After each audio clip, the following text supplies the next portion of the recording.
कर्म ही पूजा है।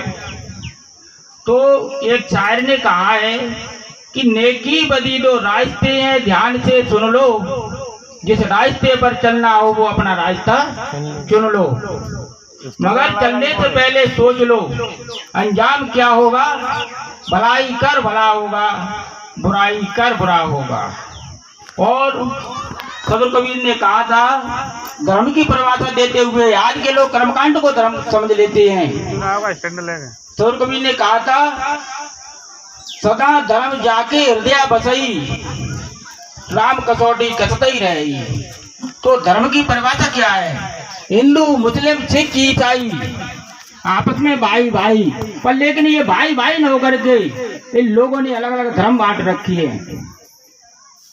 तो सदर कबीर कहते हैं धर्म की परिभाषा देते हुए, जागे हृदय धर्म ही बसई, राम कसौटी कसतई रही। जो व्यक्ति जिसके हृदय में धर्म धारण होता है, जाके हृदय धर्म ही बसई, जिसके हृदय में धर्म बसता है वो अपने अंतरात्मा रूपी राम की कसौटी पर अपने आप को कसता रहता है।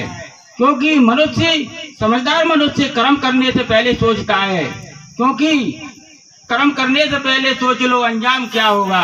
भलाई कर भला होगा, बुराई कर बुरा होगा। जितने भी सज्जन है वो कर्म करने से पहले सोचते हैं कि मैं क्या करने जा रहा हूँ। अपना अंतरात्मा बोलता है कि बुरा करोगे तो बुरा होगा, अच्छा करेंगे तो अच्छा होगा। तो मनुष्य कर्म करने में स्वतंत्र होता है। जैसे बीड़ी, तंबाकू, सिगरेट, जुआ, शराब, इन सबको खाने पीने में स्वतंत्र है, लेकिन किए हुए कर्मों के फल अपने स्वयं सामने भोगने के लिए उदय होते हैं, तब किसी परमात्मा को दोष देता है। दारू आपने ज्यादा पी, आंतें गल गई, फेफड़े गल गए, तो कौन से परमात्मा को उसमें हाथ था? आपका किया हुआ कर्म था। आप मूली खाने में स्वतंत्र हैं, लेकिन मूली की जो डकार आएगी उसको अपन रोक पाएंगे?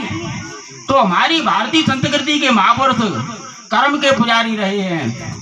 सदर कबीर ने कहा था, कबीर कमाई अपनी कबून निष्फल जाए, और बोबे पेड़ बबूल का आम कहाँ से खाए।